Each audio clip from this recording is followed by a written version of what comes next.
ये आप जो कुंड देख रहे हैं, ये नेमी शरण क्षेत्र, इसे चक्र कुंड नाम से लोग जानते हैं, प्रसिद्ध है। ऐसा बताया जाता है कि एक बार ऋषियों ने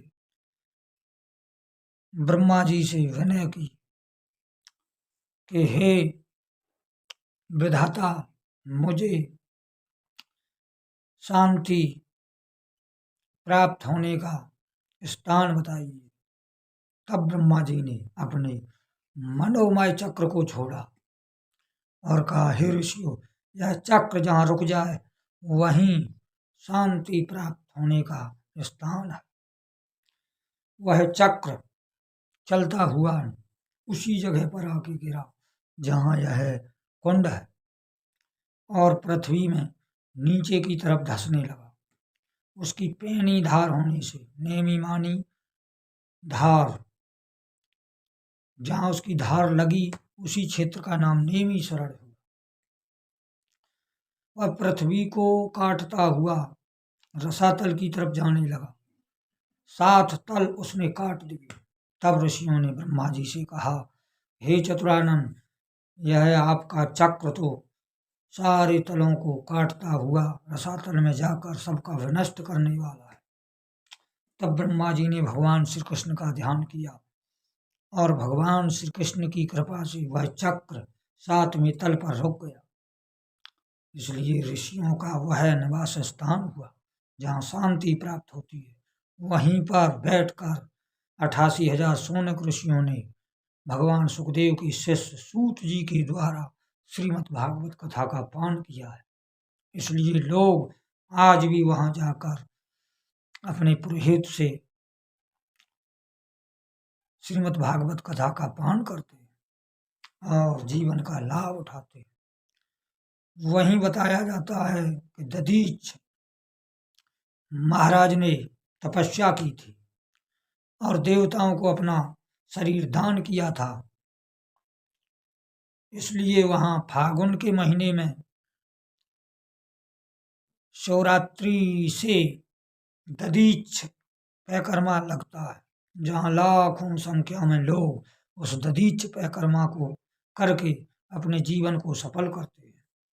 बताया जाता है कि महाराज दधीच की समस्त तीर्थ करने की इच्छा थी, तो समस्त देवताओं ने वहां पर सारे तीर्थों को बुलाया और दधीच महाराज ने सब तीर्थों को करके अपने शरीर को देवताओं को सपित किया।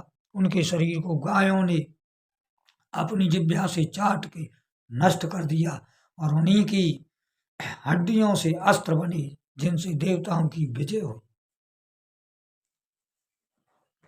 यही नेमी शरण क्षेत्र का विशेषण है। बताया जाता है प्रयागराज महाराज ने इंकार कर दिया था, तो ब्रह्मा जी ने वहां पर पंचप्राग नाम की रचना की। इसलिए नेमी शरण क्षेत्र में पृथ्वी के समस्त तीर्थ हैं, जहाँ गोविंद की निरंतर सूत जी के द्वारा श्री कथा चलती रहती है। जहाँ सौनक ऋषि उस कथा का पान करते रहते हैं, उसी को नेमी शरण क्षेत्र कहते हैं। इस नेमी शरण क्षेत्र में सारे ऋषि मुनि जाते हैं और बताया जाता है कलयुग का सबसे श्रेष्ठतम तीर्थ है नेमी शरण। अवश्य ही यहाँ आकर दर्शन करें और चक्रकुंड में स्नान कर अपने जीवन को सफल करें। यही इस नेमी शरण क्षेत्र का महत्व है। ये तपोभूमि है। भरत आदि ने भी यहीं पर तपस्या की थी, दधीच महाराज ने भी की, 88,000 ऋषियों ने की, सूत जी ने की, व्यास वेद व्यास ने भी वहाँ तपस्या की थी। इसलिए यह महातपस्या की भूमि है। और यह रावण वध करके हनुमान जी पातालपुरी से इसी नेमी शरण क्षेत्र में प्रकट हुए थे। इसलिए वहाँ हनुमान नाम से, हनुमानगढ़ी नाम से हनुमान जी का महास्थान है।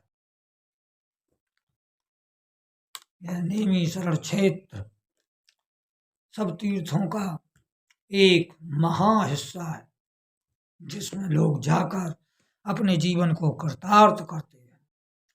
बोलिए नेमी शरण महाराज की जय हो, जय हो, जय हो।